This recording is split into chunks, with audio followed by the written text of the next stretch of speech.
वंदे मातरम। नमस्कार, जय श्री राम। मेरी एक कविता की दो पंक्तियां हैं कि इतना हमारा था, उतना हमारा था, इतना हमारा था, उतना हमारा था, हिस्सों में अभी जिंदा है, मरने वाला तो मर गया, किस्सों में अभी जिंदा है।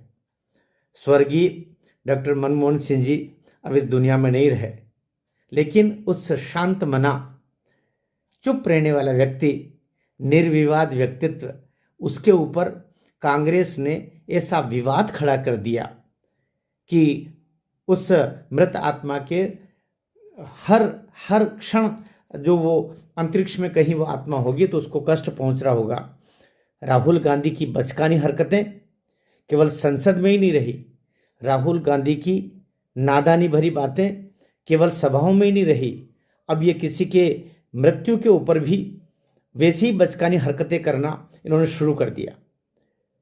अरे भाई, कहाँ से आप चीज़ें ले लेके आ रहे हो?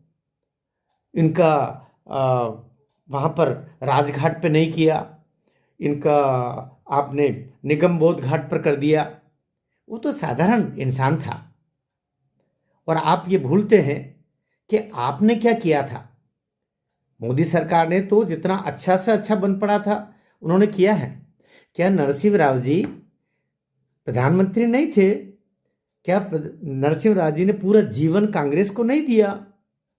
लेकिन चूंकि गांधी परिवार की आंख में कहीं वो किरकिरी बन गए थे, गांधी परिवार के सामने सिर थोड़ा सा ऊंचा करने की उन्होंने हिम्मत कर दी थी, तो 1991 से लेकर 1996 तक 5 साल तक पूरी सरकार को व्यवस्थित चलाने वाले नरसिंह राव, जब 2004 में उनकी मृत्यु हुई तब कांग्रेस की सरकार थी। मृत्यु भी नरसिंह राव जी की दिल्ली में हुई थी और नरसिंह राव जी का परिवार स्वयं चाहता था कि उनका अंतिम संस्कार दिल्ली में ही हो, लेकिन उस समय मनमोहन सिंह जी ही प्रधानमंत्री थे जो अब इस संसार में नहीं रहे। लेकिन उनके साथ क्या किया नरसिंह राव जी के साथ में? नरसिंह राव जी के परिवार की इच्छा के विपरीत कह दिया गया कि नहीं, यहाँ पर उनका अंतिम संस्कार नहीं होगा। कहते हैं कि अखिल भारतीय कांग्रेस का जो कार्यालय है उसके बाहर उनका शव रखा रहा बहुत देर तक, लेकिन दरवाजे बंद रखे गए। अंतिम दर्शनों हेतु कार्यालय तक के दरवाजे नहीं खोले गए। फिर वाईएस रेड्डी सरकार, वाईएस रेड्डी आंध्र प्रदेश के, उन्होंने पहल की, जो कि वो आंध्र के थे, तो आंध्र प्रदेश में फिर हैदराबाद में उनके शव को ले जाया गया और वहाँ उनके अंतिम जो अंतिम संस्कार की सारी प्रक्रियाएं की गई। और आगे सुनिए और क्या किया कांग्रेस ने। ये जो राहुल गांधी जी अभी बड़े दौड़ दौड़ करके पीछे चल रहे थे ना, इन्होंने क्या किया था? और उनकी माताराम तो उस समय थी ना पूरे पावर में, माताराम ही सुपर प्राइम मिनिस्टर थी। बेचारे मनमोहन सिंह जी तो कहने के ही थे प्रधानमंत्री, और उनके अभी पीए ने अभी एक वक्तव्य में बोला है कि मनमोहन सिंह जी तो चाहते थे कि अंतिम संस्कार यहाँ करवा दिया जाए। जब राव परिवार चाहता है, नरसिंह राव जी का परिवार चाहता है तो अंतिम संस्कार यहाँ होने दिया जाए, लेकिन सुपर प्राइम मिनिस्टर ने मना कर दिया। और सुपर प्राइम मिनिस्टर आदरणीय सोनिया गांधी जी के ऊपर कौन बोल सकता था? और फिर स्मारक की बात भी आई, दिल्ली में स्मारक, उसके लिए भी मना कर दिया गया। सरकार कांग्रेस की थी, ऐसा नहीं कह सकते कि संघराज सरकार उस समय बीजेपी की थी या और किसी की थी। कांग्रेस की सरकार, कांग्रेस का ही प्राइम मिनिस्टर 5 साल तक रहने के बाद में दिल्ली में उसकी मृत्यु हुई और उसको राजघाट तो छोड़ दो, दिल्ली में उनका अंतिम संस्कार नहीं करने दिया गया। निगम बोध या कोई सा घाट, दिल्ली की मिट्टी में उनको समाहित नहीं होने दिया। तो ये कारनामा उनका हुआ है। और इतना ही नहीं, जब उनकी मृत्यु हुई तो अंतिम संस्कार में कौन गए? न तो नरसिंह राव जी के अंतिम संस्कार में न प्रधानमंत्री गए, उस समय तत्कालीन प्रधानमंत्री कांग्रेस के मनमोहन सिंह जी जो अब तो दुनिया में नहीं रहे, न सोनिया जी गए, न ये गए, न वो गए। केंद्र सरकार के प्रतिनिधि के रूप में केवल एक मंत्री वहां पर दिल्ली से भेजा गया था हैदराबाद, जो सुबोध कांत सहाय थे। खाली representation from central government and from Congress also. आए, अपने दिन भूल गए। कहते हैं ना, इतिहास तो बार बार आगे आता है, इतिहास भविष्य का रास्ता दिखाता है। राहुल जी, इतिहास भविष्य का रास्ता दिखा रहा है कि आप जब थे तो इस शाही परिवार ने आपकी पार्टी के प्रधानमंत्री के साथ क्या किया था। वो तो एक उदाहरण है ही। यहाँ तो अभी श्रद्धेय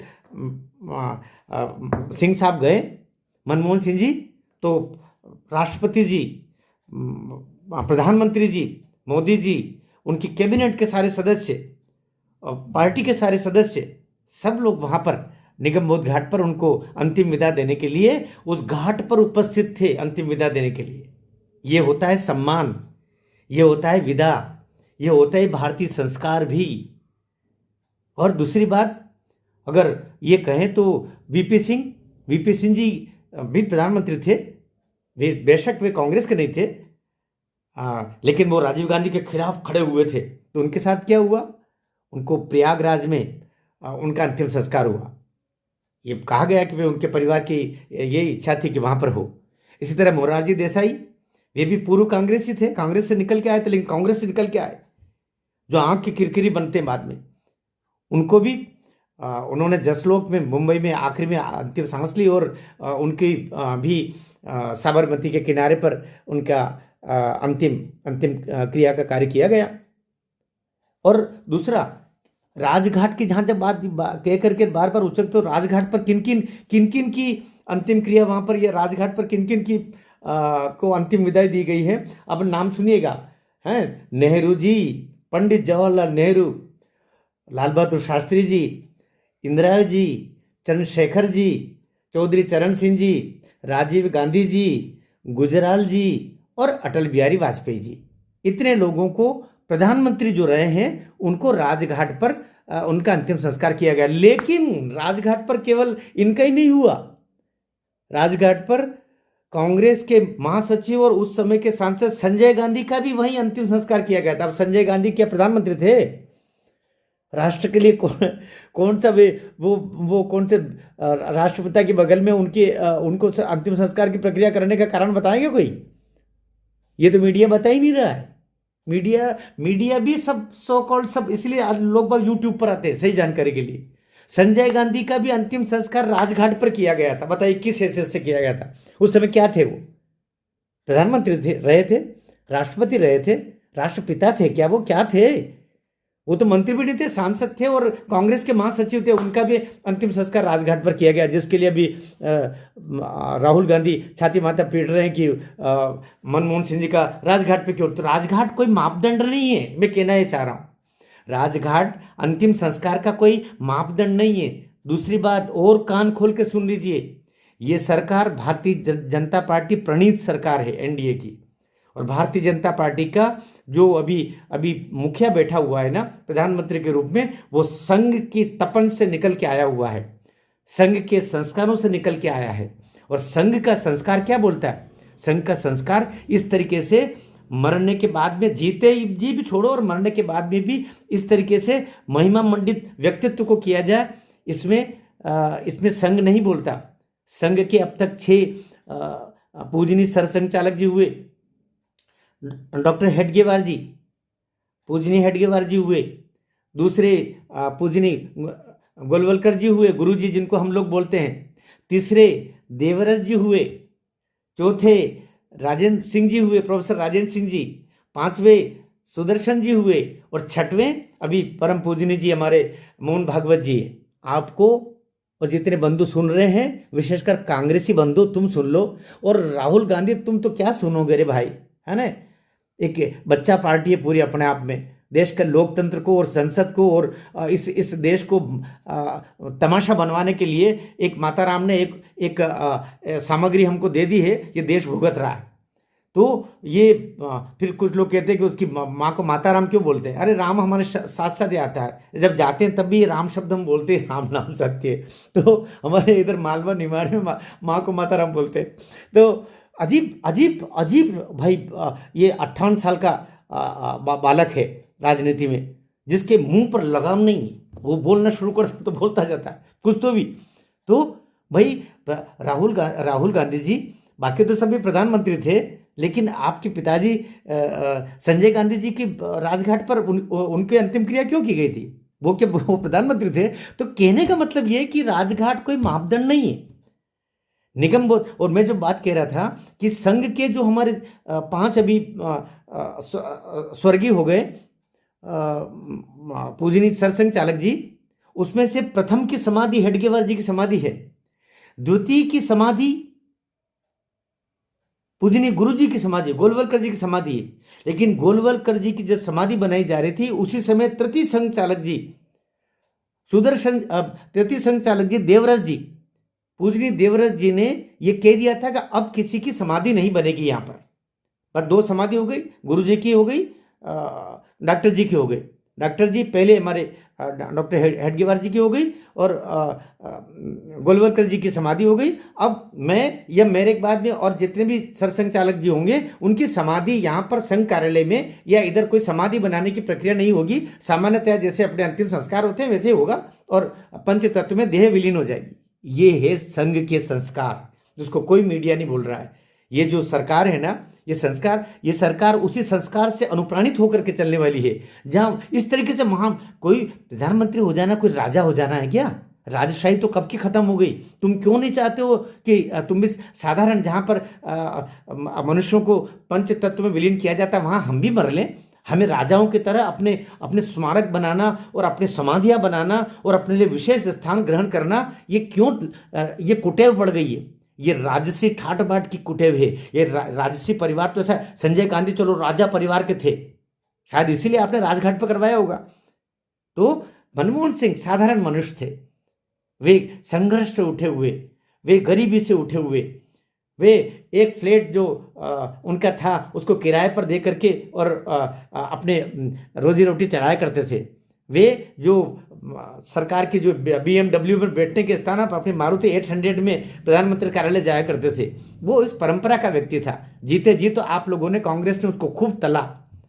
उन्होंने तो कहा ही था कि इतिहास मेरे साथ दया करेगा। अब दया वो बहुत, उनकी जब अंतिम प्रेस कॉन्फ्रेंस हुई थी तब वो बोले थे कि इतिहास मेरे साथ दया करेगा, दयालु रहेगा मेरे साथ, क्योंकि बहुत गलतियां मुझसे करवाई गई। क्या नहीं किया? उनका अध्यादेश को धर सबके सामने फाड़ के फेंक दिया। और कोई प्रधानमंत्री होता तो 2-4 मतलब शब्द यहां तक आ गया है, और इसी तरह वो अपने त्यागपत्र देके चलता बनता। लेकिन देश की चिंता है मुझे, ये सोच करके वे पूरे 10 वर्ष जहर का वे नीलकंठेश्वर थे, पूरा नीला कंठ हो गया था मान के चलो। इतना जहर उन्होंने अपमान का पिया। और अब मरने के बाद में अब भी जैसे कांग्रेस की परंपरा है कि शव पर वोट मांगना, मरने पर किसी के को उसको मत वोट में तब्दील करवा लेना। इंदिरा जी के साथ भी आप कांग्रेस ने वही किया, राजीव जी के साथ भी तो कांग्रेस ने यही किया, मरने के बाद वोट कबाड़ा जाए। अब श्रद्धेय मनमोहन सिंह जी को तो छोड़ दो भाई, वे तो एक शुद्ध आत्मा के व्यक्ति थे। उनको अपने वोट के तराजू में लेकर के उनके शव पर अब राजनीति का खेल खेलने का प्रयास कांग्रेसियों मत करो, शर्म करो जरा पर। और मैं भगवान से प्रार्थना करता हूँ, और मैं हमारे सभी जो उनके परिवार के सदस्य उनसे भी आग्रह करना चाहूँगा कि कांग्रेस ने मनमोहन सिंह जी के, आपके परिवार के मुखिया के साथ कोई अच्छा कार्य नहीं किया है।